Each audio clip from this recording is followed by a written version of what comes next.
Welcome to Simplify. I'm Caitlin Schiller. This is the part where Ben would say, and I'm Ben Schumann-Stoller, but today it's just you and me. Right before Ben and I were set to record, he was called away on parent duty. His kid's sick. These things happen. And, it's a pretty grown-up adult thing to have to do. Leave work, go get your mucusy child and take them home to care for them. But it's part of being an adult for a lot of people anyway.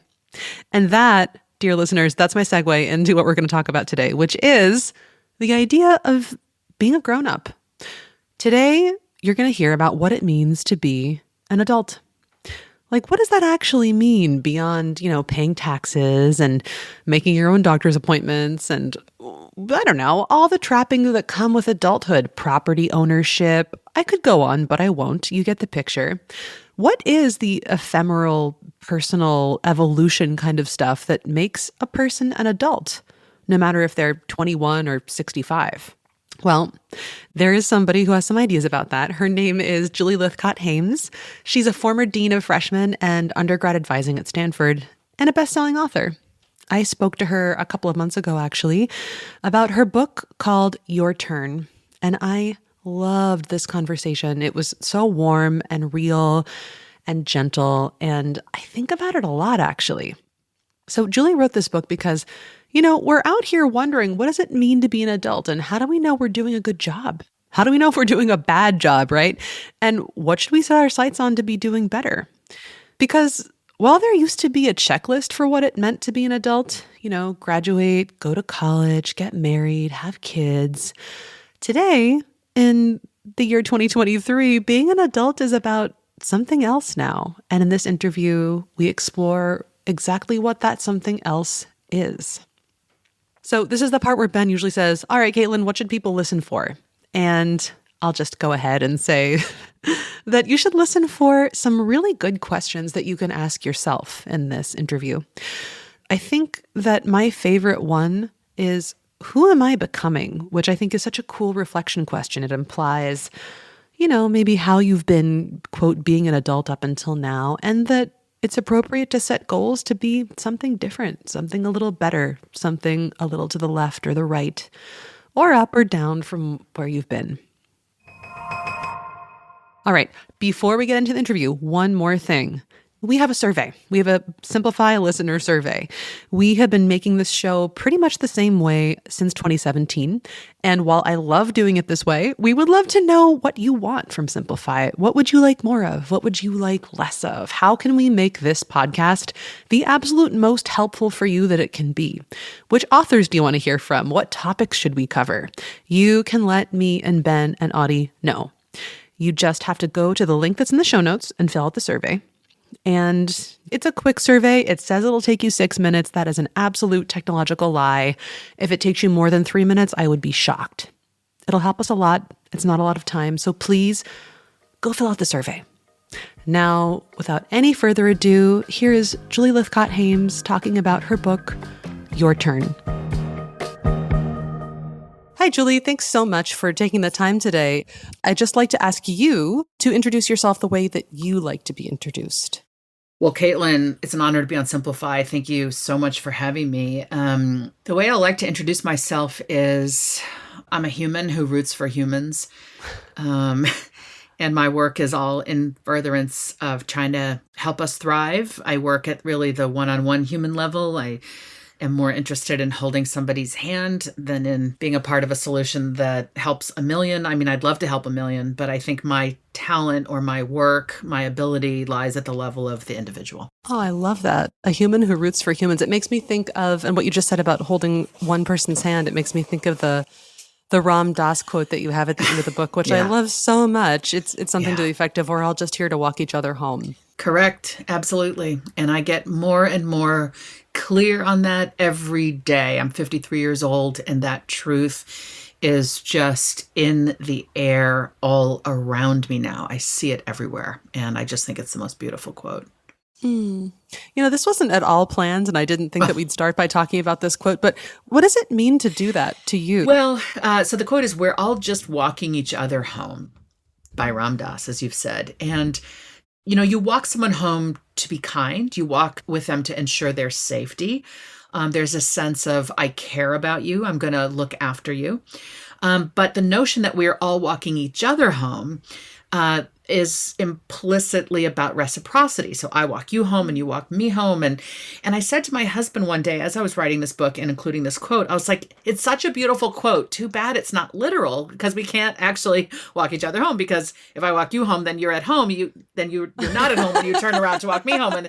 And my husband, Dan, my partner, who's so wise and such an old soul in so many ways, best thing that ever happened to me in this life I've led. We've been together 33 years. He looked at me with this wry, gentle smile, and he said, the walk is home. The act of walking is to be home with one another. God, that guy's good. He is good. He's very good. Yeah. All right. So then let's start off with your book. When I heard about Your Turn, which is your new book, and I heard that it was about how to be an adult, I thought, cool, this should be light. I know most of the stuff already. This is going to be a quick read. And then I opened the PDF I got for review and discovered, oh, this is not a small book. This is 450 pages or so. Yeah. And then I kind of chuckled to myself and thought, that actually mirrors the practice of thinking about adulting versus actually doing it. You think, I got this. I have the basics gist of this. And then you get into fending for yourself and you find, my God, this is much more of an undertaking than I thought it would be. I love that, Caitlin. You've hit the nail on the head.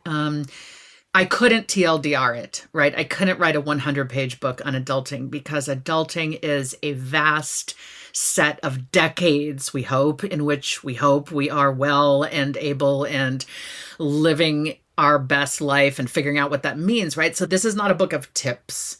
This is a book that aims to hold you by the hand, or if I'm not holding your hand, I'm next to you, I'm near you, caring and trying to point out the various things I know based on the fact that I've lived 53 years. I know a bit about the pitfalls. I know a bit about the wonder and joy that you should not overlook. And I think the book, to use a different metaphor, holds up a mirror to the reader, whether they're your age or 18 or 56 or 70.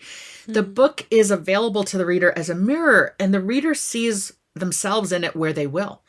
And will just blow right through the parts they don't need. And I think that the book overall can be seen conceptually as treating kind of three different arenas. There's self-care, that's mind and body and character. There's work and purpose. And then there's caring for the world outside of yourself. So that's other people too. And there's no way that we'll get every single chapter in the book, but we can definitely talk about some of those general areas today. And I guess we'll start off in a really easy, maybe expected way, in that you say that 20th century psychologists developed these markers of adulthood. And it was finish your education, get a job, leave home, marry, and have children. And that is an incredibly straight, heteronormative, and I don't mean straight as in sexuality and orientation, I just mean it's very simple and pat, way to look at it. And those aren't really relevant anymore. If you were to update those five and choose only five, what are your markers of adulthood? Well, I will say, just to the point of the word straight, I think it is both straight and pat, but it is also straight and heteronormative.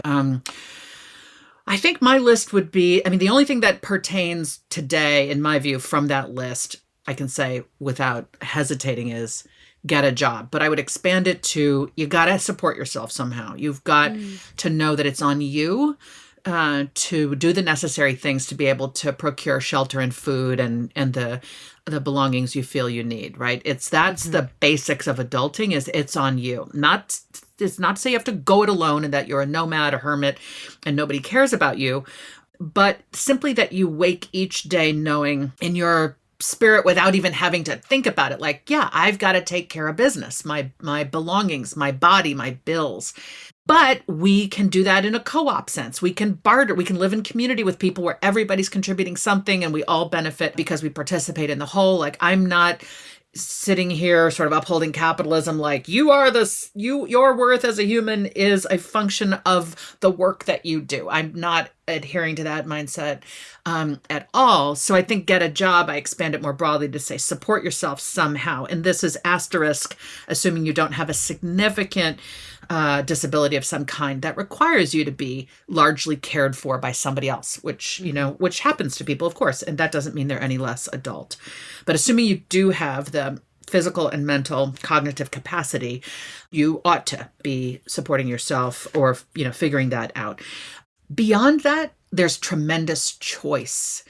There is some privilege inherent in what I'm saying. I realize for folks who grow up poor, who grow up lower working class, there may not seem to be that much choice. But I'm also here to say, with a mentor, with a decent education that you can access in this country at a community college, which is affordable, you can jumpstart the life you're looking to have. I do believe that is accessible to almost all of us. So there's tremendous choice about what to do for work. There's tremendous choice about the identities you are going to carry forward. We are in an era, in a century where you can know yourself and love yourself with the identities you carry. There is far greater acceptance around the various identities considered to be marginal or considered to be the other or not normal, air quotes.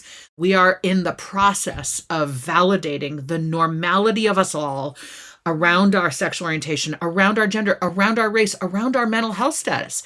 And so I think the fact that there is so much choice around where to work and where to live and with whom to be in relationship, I think that's contributing to the confusion and fear that so many young adults have. It's like, you know what, maybe it was easier when there was a pat lockstep list of 5 things. Yeah. And I'm here to say, yeah, but with a little guidance, a lot of introspection, the willingness to try and fail and not see that as somehow, I'm not worthy, but instead I'm a human and I'm growing to know myself in this world better every day. I think that's adulting. You also in this section pose a really wonderful question, which is, who am I becoming? And you say that it's a valuable way to keep ourselves in check, set intentions for character growth, and not let our success or station in life make us complacent. And I really, really love this question. And I'm sure it's one that you've asked yourself. So could I ask you, because this is kind of a big, scary question. And if you just ask someone to ask this of themselves, it's kind of like, well, I don't know. How do I answer that? But as kind of a model for how an answer to this question might sound, who are you becoming now? Yeah. So let me make clear when I ask this of people that I would add, and I don't mean who are you becoming by way of the job you want next, the title, the promotion you hope to have, the salary you're longing for. I really mean within yourself, your internal self as a human, who are you becoming? And it's more about character and characteristics and traits and abilities. And so I would say to you, Caitlin, that I am becoming more gracious. I am getting better at giving people the benefit of the doubt. I am becoming somebody who is more aware of my insecurities and the things that animate my deep anger and my unbridled enthusiasm. I'm becoming aware of what triggers me so that I can love myself through those triggers and then be more in charge of how I speak and what my behaviors are and my decisions. I'm becoming more at ease within myself. I'm becoming an easier person to be around, I think, as a result. So that's part of my why. I'm doing it. I'd like to be a human all humans feel safe around. And at times I am that human. I'm told I am that human. And I know at times that I have a very aggressive type A lawyer, litigator personality, and I'm big and loud, blah, blah, blah. And that's good. That has its purpose. I want to be better at bringing that self when that self is what's useful in the situation. And I want to be better at, being a little bit more at ease. So that's who I'm becoming. And that those, implicit, that's the answer to the question, what am I working on? I'm also an extrovert, as you can tell, and working at simply shutting up and giving space. And that's a challenge for those of us who find it easy to fill the silence. But I'm working at it. I'm one of those extroverts who's working at it. And I say this out loud because I'd like to invite other extroverts who are listening and who are like, well, I might have a little bit of an issue with that. Please know that's how we are. That's who we are. But We really do need to make space. We need to take a fraction. We need to say, like, there are 2 of us here, I get half the airtime. There are 10 of us here, I get 1/10 the airtime. Just do the math. Look at the fraction that should be apportioned to you. I'm deeply interested in working on that. And I'm trying to demonstrate to the folks who are in my community, like, look, this learning, this growth is available to all of us. We all have stuff we're working on. Bigger picture, I aim to learn and grow until I take my last breath. I'm not a plastic plant in the corner that is evergreen with a little plastic sheen. I am an actual living plant. I am a living thing. And I need to grow or else I will wilt. And I'm not just here to sit here. None of us are these potted plants. And so I believe that I am here and you are here and every listener is here to learn and grow until we take our last breath. I think learning and growing is the name of the game in this human journey. Not, I've made it, I'm famous, I'm rich, I'm well known, I've left a legacy. I think the learning and growth is the point. And I think many of us are not aware of that when we're young. We think it's about the checklist. I got this, I did this, I am that. All right. Now the real work begins. The work of figuring your shit out and being a person with whom others can feel at ease. Yeah, it's interesting. I heard in what you just shared with me that a great goal is to become a safe person for others. Yeah. And that seems like a really huge adult goal. Even if you're not a person who's going to raise children, which I think requires some awareness of needing to be a safe place, becoming a safe place for each other seems like a really important adult goal. It's a beautiful adult goal. And this book has been out for 6 months and nobody has ever asked me the question that got me to that answer. So thank you, Caitlin. Oh, I'm so glad to have done that. My favorite thing about these interviews is when we can discover something together. Yeah. Yeah. Well, here's a thing. You're really interested in. I remember reading in the book and then also I think seeing in your Google Talk that you are a big advocate of listening to your voice, of being true to you, of sort of dropping into what that means. And one of the questions that I got from people in my organization at Blinkist when I said I was talking to you today really made me think of your chapter on getting unstuck. And my colleague asked, okay, so how do I differentiate between what I actually want versus what I've been taught to want? And that made me think about your chapter on getting unstuck. Are there any recommendations in there that you would give to people who are trying to make a decision maybe and thinking, is this me or is this programming? Yeah, this is really the hinge of the book, I think. The Getting Unstuck chapter is the middle. The one that precedes it is Stop Pleasing Others. They have no idea who you are.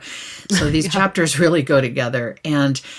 But to your colleague's point, well, how do I know if I'm pleasing others or, if I'm actually doing this because I want to? And the only answer to that, the source of the answer to that question is within each individual. Okay? So what you have to do is prepare a space and a place and a time, moments where you can access your more inner thoughts. And so I would recommend things like, if you're a runner, go for a run without music in your ears. And just have a conversation with yourself, or stand under a shower of whatever temperature suits you and have the water pound on your head, and don't listen to a podcast simultaneously. If you're a multitasker like I am, like, no. You're trying to just be alone with yourself and let yourself speak. Or you go with a journal, to a quiet place where you'll be uninterrupted, or you go on a walk in nature. You're trying to be quiet with yourself and prepare that space in which a successful, loving, kind, clear conversation with yourself can happen. And then you say to yourself, all right, so what do I actually want? What I might do this. What have I been taught to want? I might ask myself that and let the answers come. Well, I've been taught to want this, that, and the other. I've been taught to value money, prestige. I've been taught to value medicine. I've been taught to, what, I don't know what it is, but right. What have you been taught? I've been taught to be a good person. Great. What have I been taught? And then I would ask myself, okay, and what do I want? What would I do if it was just up to me? It may be that there's a complete synergy of those two lists. Great. What you've been taught is actually what you want. Okay. But it may be that there isn't synergy. And if you really push on the question, but what What if it was just up to me? Well, let's just pretend it was only up to me. Nobody would judge. No wrong answers. Okay. You're looking for data. You're looking for clues from yourself about the answer to that question. Asking yourself, what have I been taught? Making that list first seems really, really helpful because it's sometimes more, I think actually always more easy to grasp than what do I want? That's a really Right. good prep question. I'd never thought about that before. Yeah. So asking yourself what you want is one thing, but another thing that you included in, I think it's the caring about yourself section. You included asking for help in the caring for self section, which I thought was a really nice place to put it. And asking for what you need is a superpower, but it's hard won for a lot of people.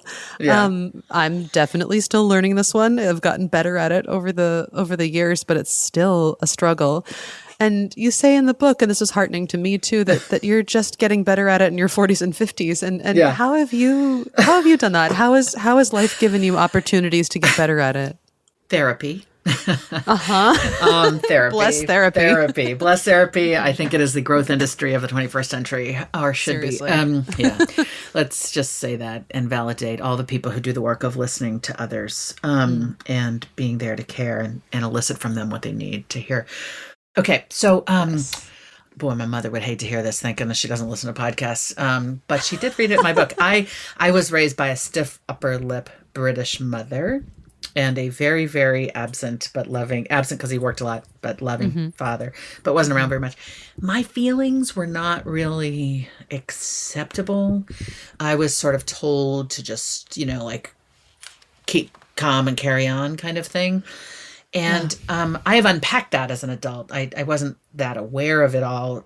I'm just, I'm now able to say like, wow, my feelings were not super validated when I was young. I learned to keep them inside. I might not get the response I need if I share them. So I became very passive about my needs. I would sort of try to imply what I wanted without actually asking because I didn't want the rejection. Ooh, this is sounding Okay, you uncomfortably get it? familiar. Yes, Oh, Caitlin. yeah, And why am I too sharing much. this, right? You get it. Other people get it, right? And we can feel a lot of shame around that, like particularly when we're highly educated and we are comfortable financially. And so it looks like we've made it and we have our shit together. And like for me to admit something like this, like I have trouble asking for what I need. It sort of feels like a big failing. And I'm admitting it because I know that by sharing it, I might help somebody, maybe even you, feel less alone and less ashamed of that truth. Look, a lot of us are that way. So then I become this person who's a pain in the ass when I'm trying to imply what I need and you don't do what I need, and then I get bitchy. We have to be able to speak our truth clearly without all of the emotional, but just like, hey, this is what's going on for me. And it clears the channel. It clears all the communication channels. I mean, it's not literally that simple, but we get better and better at it the more we practice it. So being able to be clear on who we are, what we need, what's going on for us is how we can be a person others feel ease around, and we feel such ease within ourselves. I loved that you included a section in this book about talking to strangers. And I think it's a thing that as an adult, you kind of stop doing because you have your people, these other people around you, the janitor, the barista, they're just people you kind of see, but they don't necessarily matter to you, but they really do matter. And there's a really cool term for it. It's consequential strangers. And you've written, our intimates anchor us at home, but our consequential strangers make us feel grounded in the world. Can you talk a little bit about why an important part of being an adult is noticing and caring for consequential strangers? Yeah, absolutely. So just think about if your regular barista, person you're accustomed to handing you your morning drink, isn't there one day, you're sort of like, oh, where's so-and-so? That's when you realize this person kind of matters to me. I like the fact that they know my order. I like the fact that they know my name, or they always, right? And we don't necessarily appreciate how much they are a dominant thread in the fabric of our lives. The janitor who's always there on the morning shift when we arrive at work. And they help anchor us in place. We are a very social species. Human connection is everything. And Although we may not be breaking bread with them, they are a part of our community. And when we are in a position of greater power vis-a-vis them, we are the customer, they are the server, we are the person walking the halls that they clean. It is incumbent upon us to notice them as a human being and not as simply a person providing a service to others. And in so doing, we are treating them with dignity and kindness, which is what we're supposed to be doing to everybody, right? And then by recognizing them and saying, thank you so much for being here. I appreciate you. Look them in the eye and say that. You will make that person's day. You will feel better, and everybody who watched that interaction will also feel better because they will see kindness in operation, and that foments more kindness. So this is, this is a smile. There's research that I cite in this book that says you walk past a stranger, they make eye contact and a slight smile at you, and then you're asked 10 steps later, how are you feeling today? You are more likely to be feeling good if that stranger smiled at you than if that stranger just stared through you and or didn't look at you at all. And so we matter. How we simply regard one another. It's like saying, it is literally, I see you. I see you, and that helps you and it helps them. And it is how we demonstrate our humanness, that we are not robots, Caitlin, that we are not automatons, that we are not here to just go through the motions. These seemingly minimal, unimportant human interactions are everything. Mm-hmm. And absolutely. If a generation's been raised, don't talk to strangers, as many millennials were, and Gen Z, they may not know how to, strike up a casual, kind conversation with somebody they don't know. They may have been taught, don't do it, it's wrong, it's creepy. Like, no. We have to totally break that cycle, right? Because we humans need one another. And it's hard to elicit help from others if we can't even look them in the eye. And it's hard to be of use to others when we can't even say, like, hey, let me help you with that. Or are you okay? Or thank you so much. We have to get better, more adept at these small moments with humans, because it's the small moments that enable us to lean in more and so on when more is asked of us. Yeah. And it just struck me that showing that we're humans and showing that we see each other, that is a huge way that we reveal ourselves as being safe. Because, I don't know, when you're driving, if you can tell that another driver is not paying attention and does not notice you and does not see you, that person is not physically safe for you. Yeah. And just, in the game of being a human, not driving a car, showing that we see someone else and we see their condition, we see where they're trying to go and where they are in space and in themselves. That's a way to say, I am safe. Yeah. And also throw your hand up with thanks when someone lets you in. Yeah. Thank you for that. Yeah. Julie, there's one more thing that I wanted to ask you. If there were one thing that you would want everyone listening now to know about being an adult in the world, what would that be? This moment has been the latest reminder that much of life is chaotic and most things are out of our control. And that can feel daunting. But I want everyone listening to know that what you can be in control of, or in charge of is a better word, if you work hard at it, is yourself. You get to decide every day, how do I want to show up today in the workplace, in the lives of people I know and love? How do I want to conduct myself to make things better? You have that power. And I've written this book to try to help you really harness that power and be that person. Wonderful. Cool. And then have you read anything recently that you've loved and you would want to recommend? Oh my gosh, yes. I am reading Bell Hooks's memoir, Bone Black, Memories of Girlhood. And what I'm struck by, Caitlin, are the synergies between what she is saying, Bell Hooks, in this book she wrote in, I'm looking for the copyright page, in 1996, okay? Mm-hmm. I'm literally, and I mean that literally, I'm literally writing something right now that I will publish this week that has me quoting Bell Hooks, because what she has said in this book from 1996 is precisely what's on my mind right now. Oh, man. And so I'm loving that. I love when I read something. It's about, it's this beautiful quote about when we say profound things as children, the grown-ups think we just don't know what we're talking about, but we, the children, know precisely what we mean. She's accessing the wisdom that children have, and which I very much believe and tap into. And so, yeah, I highly recommend Bone Black: Memories of Girlhood by Bell Hooks. A beautiful, stark, raw memoir of her childhood as a young Black kid. Amazing. That's a great recommendation. She was kind of a prophet. Her and Octavia Yeah. Butler. Yes. They saw things. They sure did. Yeah. Absolutely. Well, Julie Lythcott-Haims, thank you so much for taking the time today. Thank you for your work. Thank you for the book. And thanks for talking with me today. Caitlin, thank you. And I want to thank everyone who listened.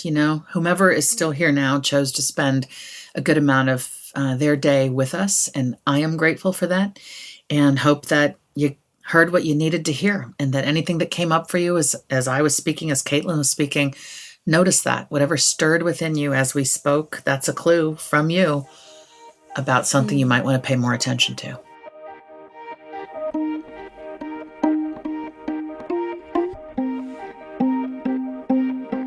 Welcome to the bookend, where we end with books. But first, let's recap this interview a little bit. So, I think the thing that I love most about this interview is the idea of becoming a safe place for one another. So much of the work that we're doing here as humans, so many of the important undertakings that are out there for us involve creating a space for another person that is safe enough and open enough and warm enough for them to be at their best so that we can achieve the most together. So I think that becoming a safe place for one another is one of the most noble, beautiful goals that we could have as adults. But the thing that I think about all the time from this interview, and what I believe ultimately the whole book is saying, is that being an adult comes down to one thing, and that is choice. We've got so much autonomy. It's up to us to decide every day how we show up, how we love, whom we love, what really matters to us. And yeah, that can be daunting, but isn't it also kind of great? Being an adult is essentially, mindfully wielding your power to choose and taking on all that power and responsibility in a self-aware way. That's it. That's being an adult. Taking care of your side of the street, your half of any relationship, your part of the puzzle, thoughtfully. So I'm going to just jump straight to the books now. And I really want to plug one of my absolute favorite books that I have plugged at least once before in Simplify's history. I found myself recommending this book just the other day, and honestly, it happens a couple times a year. So if you have not yet read it, go out and read it on Blinkist and then get the whole thing. It's called A General Theory of Love. It's by Fari, Amini, Thomas Lewis, Richard Lannon, and Thomas B. Lewis. It's a book about the science of human emotions and the biological psychiatry of love, really. And talking with Julie Lythcott-Haims about becoming a safe place for one another made me think about my absolute favorite ever psychology concept, which is limbic resonance. Limbic resonance is this idea that mammals who are in close contact with one another in intimate relationships, that could be anything from a parent-child relationship to a romantic relationship to a really close friendship. I would even wager to say really close coworkers. We are constantly revising one another by just how our nervous systems are interacting and the ways that we treat one another, which I think is so powerful. So limbic resonance, it's very cool. Check it out. Learn more about it. It's in this book, A General Theory of Love. I recommend this book more than any other one, I think. Yeah.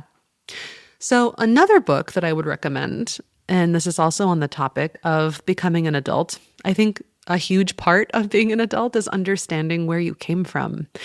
And it's called Adult Children of Emotionally Immature Parents. It's by Lindsay C. Gibson. And in order to be a safe grown-up for one another and for kids, I think it's a great idea to know what a non-safe adult looks like. I read this book and experienced it like a simultaneous epiphany and a punch in the face. It was really affirming and really instructive for me in understanding myself, my family's dynamics, and the generational stuff that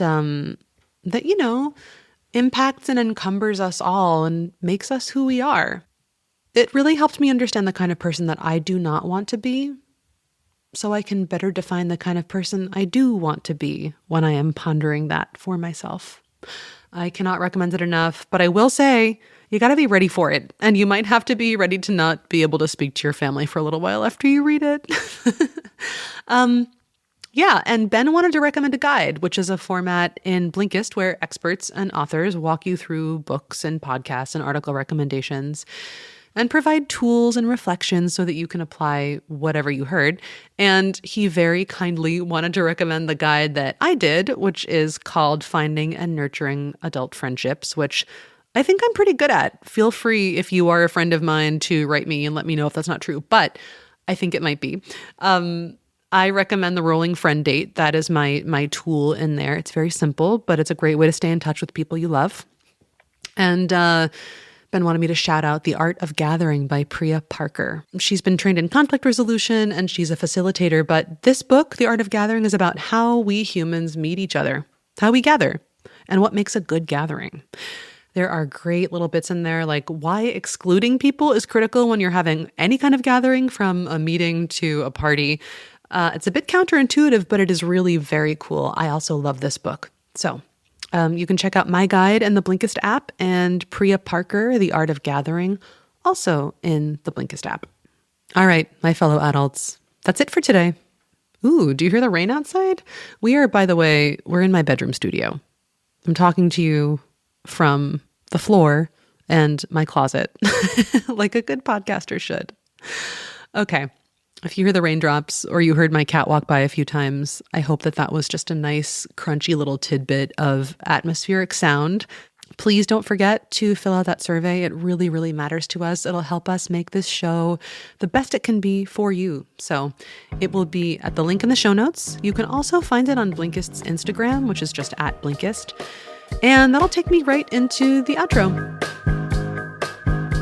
Simplify is produced by me, Caitlin Schiller, Ben Schumann-Stoller, and Adi Constantino.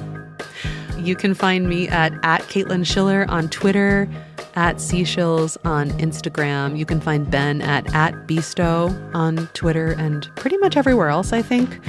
You can follow Blinkist at @Blinkist. There will be some cool tidbits relating to Simplify up there soon.